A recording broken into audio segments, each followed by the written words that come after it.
बिस्मिल्लाहिर्रहमानिर्रहीम। Energy stored in an inductor. एक inductor जो है उसके अंदर कैसे एनर्जी स्टोर होती है, कितनी एनर्जी स्टोर होती है, ये हमारा आज का टॉपिक है।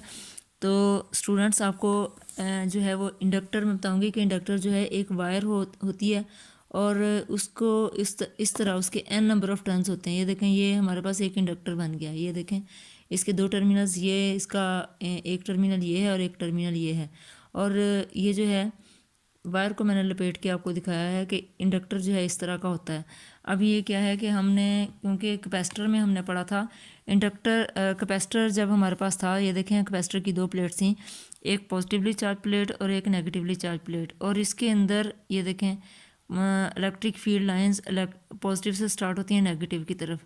यहाँ जो है वो इलेक्ट्रिक फील्ड की डायरेक्शन इस तरह से थी। तो हमने कहा था कैपेसिटर के अंदर भी एनर्जी स्टोर्ड है। इलेक्ट्रिक फील्ड में, इसके अंदर जो इलेक्ट्रिक फील्ड है और इलेक्ट्रिक फील्ड की डायरेक्शन पॉजिटिव टू नेगेटिव है, इस इलेक्ट्रिक फील्ड में एनर्जी स्टोर्ड है कैपेसिटर के अंदर। अब ये जो इंडक्टर है, इसमें आपको बताया था कि जब इसमें से करंट पास होगा तो ये जो है कैसे करंट पास होगा, जब हम स्विच को क्लोज़ करेंगे तो ये देखें जब स्विच क्लोज़ होगा तो करंट जो है वो फ्लो करेगा, पॉजिटिव टर्मिनल है पॉजिटिव की तरफ से फ्लो करेगा। तो अगर सपोज़ आप क्योंकि ये ज़ीरो से जब हम क्लोज़ करेंगे तो करंट ज़ीरो था, ज़ीरो से मैक्सिमम वैल्यू तक चेंज होगा। तो ज़ीरो से मैक्सिमम वैल्यू तक चेंज होने की वजह से इस जब ये करंट यहाँ से पास हो रहा होगा, सपोज़ आप ये सपोज़ करें कि यहाँ इसका फर्स्ट टर्न जो है, यहाँ से करंट अभी यहाँ पहुँचा है, इसमें यहाँ से पास हो रहा है। तो जब इसमें करंट चेंज हो रहा होगा, मिनिमम से मैक्सिमम होगा, तो मैग्नेटिक लाइंस ऑफ फोर्स जो हैं नेक्स्ट, ये जो हमारे पास ये वाली जो हैं यहाँ जो टर्न्स हैं, इनमें से मैग्नेटिक लाइंस ऑफ फोर्स जो हैं वो चेंज होंगी। कैसे चेंज होगी? क्योंकि करंट ज़ीरो से मैक्सिमम हो रहा है, तो magnetic lines of force, magnetic field lines जो हैं इन ये जो नेक्स्ट टर्न्स हैं इनमें से पास होंगी और मैक्सिमम होंगी। तो और आगे आगे करंट आगे भी मूव करता जाएगा और उनमें जो करंट चेंज हो रहा होगा वो आगे वाले जो टर्न्स हैं उनमें से फ्लक्स चेंज होगा, तो मैग्नेटिक फील्ड प्रोड्यूस हो जाएगा। तो और यहाँ इस कॉइल के अंदर इंड्यूस करंट पैदा हो जाएगा। वो करंट जो है इस करंट को, ये जो बैटरी की वजह से करंट पैदा हुआ है, इस करंट को हम अपोज करेगा। और यहाँ जो इंड्यूस्ड ईएमएफ पैदा हो जाएगी वो इस ये जो वोल्टेज हमने बाहर अप्लाई की है इसके ऑपोजिट होगी। वो इंड्यूस्ड वोल्टेज, एक यहाँ इंड्यूस्ड वोल्टेज इस करंट की वजह से, जो करंट यहाँ इंड्यूस्ड करंट पैदा हुआ, एक तो ये करंट है ना इस बैटरी की वजह से, एक इस कॉइल के अंदर इसके ऑपोजिट एक करंट जो है वो प्रोड्यूस हो जाएगा। क्यों प्रोड्यूस होगा? क्योंकि जहाँ भी फ्लक्स चेंज होता है मैग्नेटिक लाइंस ऑफ फोर्स किसी एरिया में से, ये देखें ये वाले टर्न्स, ये वाले टर्न्स, ये वाले टर्न्स, इनमें से जब चेंज होंगी, फ्लक्स चेंज होने से करंट प्रोड्यूस होता है, इंड्यूस करंट। तो वो करंट इस करंट के अपोजिट भी होगा और वहाँ जो इंड्यूस्ड ईएमएफ होगा वो इस जो बैटरी की वोल्टेज है इसके अपोजिट होगा। ठीक है, तो हम ये कहते हैं कि जो इंडक्टर है उसमें मैग्नेटिक फील्ड में एनर्जी स्टोर्ड है, जैसे कैपेसिटर में इलेक्ट्रिक फील्ड में एनर्जी स्टोर है ना। तो क्योंकि इंडक्टर जो है इसमें से जब करंट फ्लक्स चेंज होता है तो ये जो है मैग्नेट बन जाता है, तो मैग्नेटिक फील्ड में एनर्जी स्टोर्ड है। इंडक्टर के मैग्नेटिक फील्ड में और कैपेसिटर के इलेक्ट्रिक फील्ड में एनर्जी स्टोर्ड है। ठीक है, अब हमने कहा similarly energy stored in a magnetic field in case of an inductor. यहाँ आपको मैंने इंडक्टर बना के दिखाया हुआ है कि मैग्नेटिक फील्ड, ये मैग्नेटिक लाइंस ऑफ फोर्स हैं, फ्लक्स चेंज हो रहा है, करंट इंड्यूस्ड हुआ, मैग्नेटिक फील्ड है, तो मैग्नेटिक फील्ड की में एनर्जी स्टोर्ड है। ठीक है, अब हमने इसकी कुछ इक्वेशंस ड्राइव करनी है और हमने बताना है कि कैसे एनर्जी स्टोर है। तो an induced voltage is opposite to the applied voltage, ये भी मैंने आपको बता दिया है कि यहाँ जो वोल्टेज प्रोड्यूस होगा इंड्यूस्ड वोल्टेज, वो इस वोल्टेज, ये जो यहाँ हमने अप्लाई की हुई है, इस वोल्टेज के अपोजिट होगा। ठीक है, तो अब क्या है कि वो, और ये जो करंट है वो इस करंट को अपोज करेगा। अब ये जो चार्जेस हैं, इसके अंदर जो चार्जेस हैं, इन को मूव करवाने के लिए ये वाली जो बैटरी है, इस बैटरी को वर्क करना पड़ेगा। क्यों वर्क करना पड़ेगा? क्योंकि यहाँ जो करंट है उसको अपोजिशन फॉलो हो रही है, अपोजिशन ऑफर हो रही है। तो ये वाली जो बैटरी है इसको मुसलसल काम करना पड़ेगा इन चार्जेस को मूव करवाने के लिए। तो मैंने लिखा है so work is done by the battery, इस बैटरी को काम करना पड़ेगा to move the charges against induced EMF. यहाँ जो इंड्यूस्ड ईएमएफ है या इंड्यूस्ड करंट है उसके अपोजिट इन चार्जेस को मूव करने के लिए इस बैटरी को काम करना पड़ेगा, ठीक है। अब work done by the battery in moving a small charge del Q. अब ये जो बैटरी जो काम कर रही है चार्जेस को, स्मॉल चार्जेस फर्ज करें कोई चार्ज है क्यू, डेल क्यू चार्ज है, उसको मूव करवाने के लिए जितना काम कर रही है वो हम देखेंगे कि क्यू किसके इक्वल होता है, वर्क कितना है। तो आप लोगों ने इक्वेशन पढ़ी हुई है W is equal to Q V, equation पढ़ी हुई है ना, या वोल्टेज की इक्वेशन पढ़ी थी, voltage is equal to W over Q. तो W is equal to Q V, ये देखें ये V is equal to W over Q, ये इलेक्ट्रिक पोटेंशियल की आप लोगों ने इक्वेशन पढ़ी थी। तो W किसके इक्वल आ गया, VQ। तो यही हमने इक्वेशन लिखी हुई है, देख W और Q की जगह डेल Q, क्योंकि स्मॉल चार्ज है, डेल Q हमने लिया है, और इस वोल्टेज की जगह EMF, ठीक है, इंड्यूस्ड वोल्टेज, कौन सी voltage, E, induced EMF EL, ठीक है। अब हमने ये लिख दिया।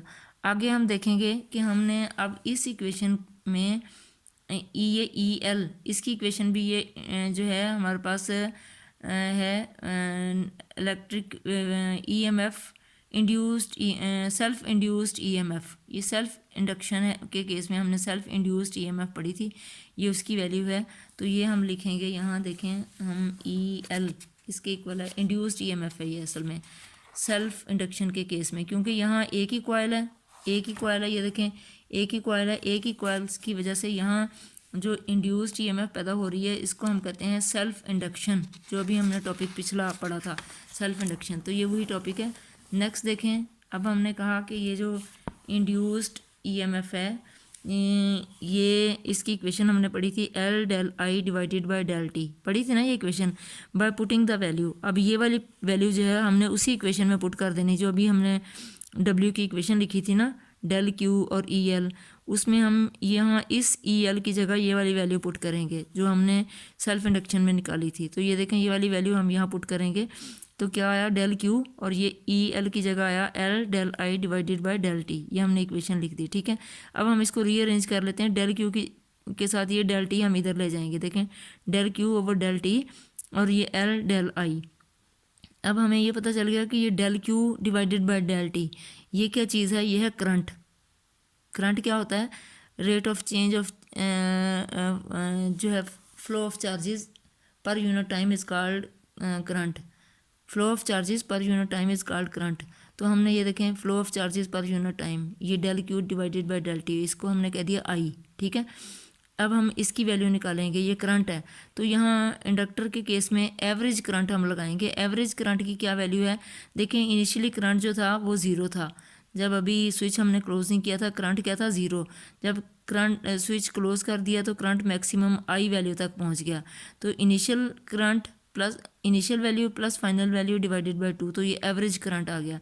तो एवरेज करंट आ गया हाफ I के इक्वल, ठीक है, एवरेज करंट की वैल्यू हाफ I आ गई। यहाँ हम हाफ I पुट कर देंगे, L तो सेल्फ इंडक्शन है, del I change in current क्या है, तो वो भी हम यहाँ देखेंगे। चेंज इन करंट क्या है, final current minus initial current. तो फाइनल कितना था, I था, इनिशियल था 0, तो फाइनल करंट I, इनिशियल था 0, तो I माइनस 0, तो I आ गया, ठीक है। तो अब ये देखें हमारे पास ये डेल जो W हमने निकाला था ये क्या बना, यहाँ भी हमने एवरेज करंट की वैल्यू लगा लेंगे। एवरेज करंट की वैल्यू हमने निकाली है हाफ I, वो भी यहाँ लगा लेंगे। L भी यहाँ है हमारे पास, चेंज इन करंट भी हमने निकाल लिया I के इक्वल है। तो देखें हम वैल्यूज़ लगाएं हाफ I, ठीक है, हाफ I, और ये L और यहाँ I, तो L I, तो ये अब बन गया हाफ L I स्क्वायर, ठीक है। तो ये W हमारे पास आया, देखें बच्चों W हमारे पास आ गया हाफ L I स्क्वायर, ठीक है। यहाँ हमने इसकी वैल्यूज़ देखते हैं। अब ये देखें ये जितना वर्क किया वो पोटेंशियल एनर्जी की सूरत में स्टोर हो गया। Magnetic potential energy, magnetic field की फॉर्म में एनर्जी है और पोटेंशियल एनर्जी इसमें स्टोर है। तो इस वजह से क्योंकि मैग्नेट जो है वो नॉर्थ और साउथ पोल क्रिएट हुए हैं, तो मैग्नेटिक फील्ड की फॉर्म में जो है वो एनर्जी स्टोर है। तो ये potential energy in the form of magnetic field, in magnetic field क्या आ गई, हाफ L I स्क्वायर, ठीक है। ये हमारे पास इक्वेशन आ गई। अब हम इसको जो है क्योंकि हमने ये इक्वेशन तो निकाल ली, अब इस इक्वेशन में देखें ये कैपेसिटर, ये इंडक्टर की फॉर्म में, इंडक्टर में एनर्जी स्टोर है। कैपेसिटर में जो एनर्जी स्टोर थी अगर आपको याद हो हाफ CV स्क्वायर था, CV स्क्वायर। तो देखें बच्चों दोनों इक्वेशंस मिलती जुलती हैं। ये सॉरी यहाँ था U, potential energy in a capacitor, ये potential energy in inductor, inductor में मैग्नेटिक फील्ड की फॉर्म में स्टोर थी और कैपेसिटर में इलेक्ट्रिक फील्ड की फॉर्म में स्टोर थी। तो मैं यहाँ ई लिख देती हूँ। इलेक्ट्रिक फील्ड की फॉर्म में कैपेसिटर में जो एनर्जी स्टोर है, यहाँ मैग्नेटिक फील्ड की फॉर्म में जो इंडक्टर में एनर्जी स्टोर है, इसको हमने कहा हाफ एल आई स्केयर और यहाँ हमने कहा हाफ सी वी स्केयर। तो हाफ दोनों में कॉमन है, ये inductor, L for inductor, C for capacitor, I for current और वी फॉर वोल्टेज। तो ये देखें क्योंकि उसमें जो चार्जेस हैं कैपेसिटर के अंदर, चार्जेस जो हैं एट रेस्ट होते हैं, इस पे पॉजिटिव चार्ज और इस पे नेगेटिव चार्ज। तो इन दोनों प्लेट्स के दरमियान पोटेंशियल डिफरेंस वी है, तो ये देखें हमने वी लिखा हुआ है। लेकिन इस केस में क्या है, क्योंकि चार्जेस मूव कर रहे थे तो करंट था, तो इस वजह से हमने वहाँ वी स्केयर लिखा था, यहाँ हमने आई स्केयर लिख दिया। और वैसे भी आपको पता है मैग्नेटिक फील्ड में चार्जेस मूव करते हैं, करंट होता है। जब भी फ्लक्स जो है मैग्नेटिक फ्लक्स चेंज होता है तो करंट प्रोड्यूस हो जाता है। तो यहाँ एक वोल्टेज थी तो यहाँ करंट है। बाकी देखें इक्वेशंस जो हैं वो मिलती जुलती हैं। अब हम यहाँ मैग्नेटिक, क्योंकि हम मैग्नेटिक फील्ड का जिक्र कर रहे हैं तो हमें बी भी इंट्रोड्यूस करवाना पड़ेगा। तो बी इंट्रोड्यूस करवाने के लिए इक्वेशन यही है, energy stored in an inductor की इक्वेशन यही है। अब हम थोड़ा सा वेरिएशन करके बी, इसकी जगह यहाँ हम मैग्नेटिक फील्ड जो है वो इंट्रोड्यूस करवाना चाहते हैं। तो क्योंकि मैग्नेटिक फील्ड की फॉर्म में एनर्जी स्टोर है, तो बी मैग्नेटिक फील्ड इंडक्शन या मैग्नेटिक फील्ड इंटेंसिटी को डिनोट करता है। और सोलेनॉइड के केस में आपने देखा था बी किसके इक्वल था, म्यू नॉट एन आई। यहाँ हमने सोलेनॉइड की वाली इक्वेशन इसलिए लिखी है कि ये जो इंडक्टर होता है ना, ये भी वो सोलेनॉइड ही है, उसी की तरह का होता है, वही है, सोलेनॉइड ही है, इसलिए हमने ये उसकी इक्वेशन लिखी है B is equal to mu naught N I. ये सोलेनॉइड की इक्वेशन है। अब हमें पता है N phi is equal to L I, N phi is equal to L I, ये भी इक्वेशन हमने पढ़ी हुई है सेल्फ इंडक्शन के केस में। तो यहाँ एल की क्या value I, L I L हमारे पास आया एन फाई ओवर आई। देखें एन फाई ओवर आई, ये वाला आई इधर आ गया, यहाँ एल रह गया। तो ये क्या था, असल में हम यहाँ एल जो है उसको चेंज करना चाहते हैं, एल की जगह कोई और वैल्यू इंट्रोड्यूस करवाना चाहते हैं। तो देखें हमने एल की जगह आ गया एन फाई ओवर आई। अब हम फाई को भी इंट्रोड्यूस चेंज करना चाहते हैं, तो क्योंकि फाई की वैल्यू लगाना चाहते हैं ना, फाई भी मैग्नेटिक फील्ड के साथ देखें phi is equal to B A, B dot A या बी ए। तो बी क्या था, बी हमने कैलकुलेट किया था म्यू नॉट एन आई। तो ये देखें बी की जगह लग लें म्यू नॉट एन आई और ये वाला ए, तो फ्लक्स फाई, ये देखें ये वाला फाई चेंज हो गया। अब इक्वेशन हमारे पास क्या बनेगी, एल, ये देखें L is equal to N, ठीक है एन, और ये फाई, इस फाई की जगह हम लगाएंगे mu naught N I A, mu naught N I A और डिवाइडेड बाई ये वाला आई, ये वाला आई हमारे पास आ गया। तो ये इक्वेशन आ गई N mu naught N A, N mu naught N A, ठीक है, आई से कैंसिल हो गया। अब ये देखें ये एन है, ठीक है, नंबर ऑफ टर्न्स ये हैं हमारे पास, और हमने स्मॉल एन इसमें इंट्रोड्यूस करवाया था। ये देखें ये स्मॉल एन हमने इंट्रोड्यूस करवाया था। इस स्मॉल एन का मतलब होता है नंबर ऑफ टर्न्स पर यूनिट लेंथ। तो नंबर ऑफ टर्न्स पर यूनिट लेंथ, ये बड़ा एन जो है टोटल नंबर ऑफ टर्न्स को डिनोट करता है। 100 नंबर ऑफ टर्न्स हैं कितनी लेंथ में, या 50 नंबर ऑफ टर्न्स हैं कितनी लेंथ में, N for number of turns, और ये स्मॉलर एन इसका मतलब है नंबर ऑफ टर्न्स पर यूनिट लेंथ के, इतनी लेंथ हो तो इतनी लेंथ हो तो उसके अंदर कितने, फ़र्ज़ करें ये वाली लेंथ है तो इसके अंदर कितने जो टर्न्स जो हैं सोलेनॉइड के आएंगे। तो ये हमारे पास है एन की जगह हमने लिख दिया एन एल। तो ये देखें एन की जगह लिख दिया एन एल। तो इक्वेशन क्या बनी, एल इज इक्वल टू, इस एन की जगह हमने लिख दिया एन एल। तो ये इस एन की जगह लिखेंगे एन एल, बाकी वही है म्यू नॉट एन ए। तो ये हमारे पास बन गया mu naught N square A L. तो म्यू नॉट एन स्केयर और ए एल, ठीक है, ये हमारे पास इक्वेशन बनी। अब यहाँ देखें हम इसमें थोड़ी सी वेरिएशन करेंगे तो हमारे पास इक्वेशन आ जाएगी। थोड़ा सा आपको याद करना मुश्किल होगा, लेकिन जो है वो मुश्किल नहीं है, याद रखना मुश्किल है कि क्या क्या इक्वेशन हमने इंट्रोड्यूस करवाई हैं।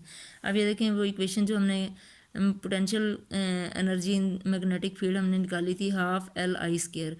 तो यहाँ देखें हमने हाफ एल की वैल्यू अभी हमने निकाली, पीछे हमने निकाली है mu naught N square A L, वो अभी हमने वैल्यू निकाली, वो यहाँ इस एल की जगह पुट कर दी आई स्केयर। तो ये देखें हमें ये भी पता है बी जो है म्यू नॉट एन आई के इक्वल होता है। यहाँ आप आई को भी इंट्रोड्यूस करना चेंज करना चाह रहे हैं तो आई की जगह लगाएंगे आई, ये देखें आई किसके इक्वल आ गया B over mu naught N, B over mu naught N. इस आई की जगह, तो आई स्केयर आ गया B square over mu naught square N square. तो ये देखें यहाँ हम वैल्यू पुट कर लेते हैं, ये U M is equal to half mu naught N square A L, और इस आई की जगह हमने लगा दिया B square over mu naught square N square, B over mu naught N, और इसको हमने होल का स्केयर लिख दिया क्योंकि यहाँ है आई स्केयर, तो होल का स्केयर लिख दिया। ठीक है, अब आप स्केयर खोल लेंगे, यह आगे B square over mu naught square N square, ये देखें। और जो जो फैक्टर्स कटते हैं उनको काट देंगे, बाकी बचा half B square over mu naught, एक म्यू नॉट से कैंसिल हो गया था, म्यू नॉट और ए एल। ठीक है, ये देखें ये ए एल आ गया। अब ये देखें इस ए एल को, ये ए एल है वॉल्यूम ऑफ द इंडक्टर, तो एरिया ऑफ क्रॉस सेक्शन और लेंथ क्या बनता है, वॉल्यूम ऑफ द इंडक्टर। तो हम इसको एनर्जी के नीचे लेके एनर्जी डेंसिटी बन जाएगा। तो energy density in form of magnetic field in an inductor किसके इक्वल आ जाएगा, half B square over mu naught. तो ये है हमारे पास एनर्जी डेंसिटी। ठीक है, half B square over mu naught. तो ये है हमारा टॉपिक।